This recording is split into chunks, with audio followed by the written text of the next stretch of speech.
Hello. Ok. Yo les gens, j'espère que vous allez bien, j'espère que vous êtes confortablement installés dans le bien-être de vous-même parce que c'est important. Aujourd'hui, on va parler de Thunderbolts, le nouveau film Marvel qui essaye clairement de faire oublier les casseroles récentes du studio. Nouveau ton, nouveau perso, mais aussi pas mal de trucs chelous. On va décortiquer tout ça. Bon déjà, Thunderbolts, c'est réalisé par Jake Schreier. Désolé pour la prononciation. Vous le connaissez peut-être pas forcément ce nom, mais le gars il a taffé sur des clips de Kanye West, sur Beef, sur Netflix. Franchement, pour le coup, c'est vraiment très sympa. Et il a une vraie patte visuelle, ça fait du bien, c'est pas un enchaînement de fond vert. Et il faut le dire, Marvel en ce moment, c'est un petit peu la galère entre les échecs récents, le public qui lâche petit à petit. Thunderbolt, c'est un petit peu une tentative de reboot, mais à la douce. Un nouveau ton, on part sur des bases un petit peu plus adultes, plus sombres, et ça on le voit dès les premières secondes. Franchement, je trouve que le nouveau logo dès le début du film, il est vraiment très stylé. Plus sérieux, plus dark, et en même temps, ça annonce un message genre « Ok, je suis Marvel, je m'adresse aux fans et je vous dis, on va faire les choses un petit peu différemment en ce moment. » Alors, l'équipe de Thunderbolts, on a un joli mélange de personnages qu'on a déjà vu ailleurs dans le MCU.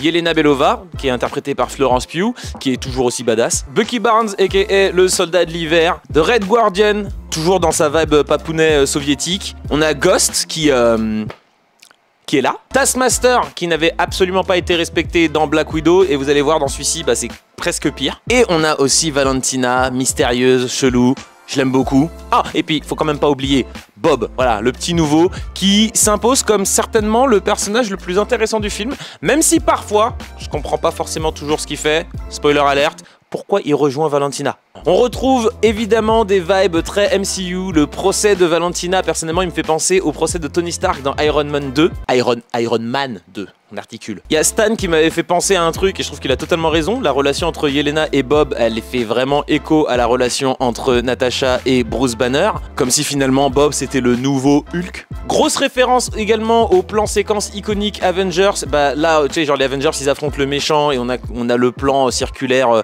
en plan séquence, là on a un petit peu la même chose avec les Thunderbolts, sans que ce soit un plan complètement circulaire, mais c'est une plan séquence où on va voir tous les différents protagonistes en train d'affronter le méchant. J'en profite les amis juste pour vous dire que si tu aimes bien ce genre de vidéo, ce genre de review où je te parle un petit peu de geek à geek, n'hésite pas à t'abonner, mettre un petit like parce que ça fait toujours plaisir. Thunderbolts, c'est un film d'action, oui, mais c'est également un film qui va oser aborder des sujets comme la santé mentale des super-héros. Et c'est pas genre juste une punchline quand je dis ça, non, c'est vraiment un vrai sujet, que ce soit Bob, le US Agent, enfin Walker, Yelena, Valentina, on aborde le sujet des traumas et comment ça va transformer la personne que tu es et que tu vas devenir, et je trouve que ça humanise les différents personnages. C'était déjà un petit peu abordé avec Black Widow, mais là ça va un petit peu plus loin et je trouve ça super intéressant. Dans les choses intéressantes, grosse mention pour la scène d'introduction de Bucky dans le désert. Visuellement c'était juste une dinguerie, tu sens que vraiment Bucky c'est le meilleur personnage du MCU, j'exagère mais il est très stylé. Le plan séquence entre les Thunderbolts et Sentry, trop cool, du bon Marvel comme on l'aime, même si je comprends toujours pas pourquoi ils s'affrontent, mais ça, dites-le moi un petit peu dans les commentaires. Et d'ailleurs, je trouve que ça a mené à un petit problème, c'est à partir du moment où on découvre Sentry, qu'on découvre ses pouvoirs et l'étendue de ses pouvoirs, tu te dis, en fait, comment qui que ce soit peut le vaincre, en particulier dans l'équipe des Thunderbolts. Et là, on arrive petit à petit dans le syndrome Naruto, à savoir le pouvoir de l'amitié. On peut toujours se pardonner, on peut toujours se sauver. Naruto versus Gaara, Naruto versus Nagato, Naruto versus Obito, et aussi en effet Fairy Tail. Mais globalement, c'est le syndrome, vous le connaissez, c'est mignon, mais parfois c'est un petit peu trop simple. Ça marche dans l'animé, en film, c'est un peu dommage. Je trouve que ça coince un peu. Et c'est d'ailleurs ça pour moi le souci du film, c'est que le plot, il est un peu prévisible. Le troisième acte, il est classique et en fait, ça tombe à plat. T'as l'impression que c'est bâclé alors que je pense pas que ce soit le bon mot. Il n'y a pas énormément d'évolution entre ce qui se passe entre le début du film et la fin du film. Au début du film, on a un groupe de super-héros qui s'aiment pas. À la fin du film, on a un groupe de super-héros qui acceptent le fait qu'ils soient un groupe, mais ils s'aiment toujours pas de ouf. Il y a juste Yelena qui reste avec Bob parce que on sait jamais.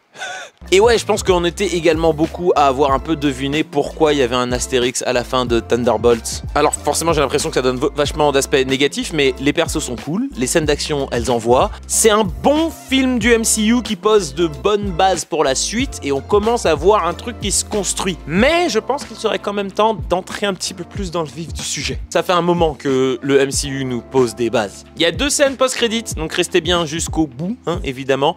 La deuxième est la plus importante parce qu'elle tease du très très lourd pour la suite, du très très lourd qu'on aurait pu plus ou moins voir venir étant donné qu'on sait quels sont les prochains films qui vont sortir. Donc oui, j'ai passé un bon moment, mais je reste sur ma faim et je pense que je reste sur ma faim et j'entre dans une forme de lassitude qui me rend peut-être un petit peu plus exigeant, peut-être même un peu trop exigeant. Après tout, c'est des films Marvel, on est là pour voir des explosions, des super-héros super stylés, des punchlines et pourquoi pas 1 ou 2 sujets de société parce que c'est toujours important d'être une forme de miroir de ce qui se passe dans la vraie vie. Tous les films du MCU te donnent des petits messages par rapport à ce qu'il se passe dans notre monde actuel. Black Panther te montrait un petit peu l'ingérence de différents pays autour de l'Afrique.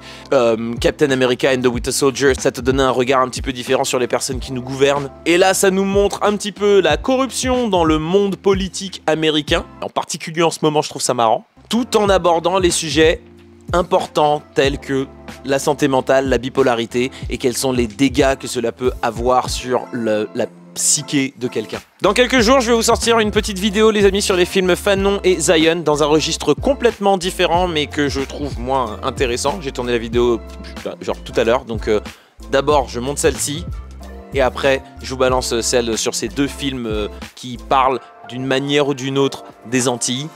En tant que Martiniquais Guadeloupéen, ça me tenait à cœur de faire des vidéos dessus. Donc si c'est des choses qui potentiellement pourraient vous intéresser et que vous n'êtes pas encore abonné, n'hésitez pas à le faire. Merci beaucoup d'avoir regardé cette vidéo, j'espère que c'était cool, j'espère que vous avez passé un bon moment, j'espère que vous étiez confortablement installé dans le bien-être de vous-même parce que c'est important. On se retrouve très bientôt, d'ici là. Allez voir Thunderbolts et Fanon et Zion, allez voir Sinners, je l'ai toujours pas vu au moment où je tourne cette vidéo, c'est un scandale, je sais. Stan, pas besoin de me regarder comme ça. Bref, on se retrouve très bientôt, d'ici là regardez de bons films, ciao ciao, peace.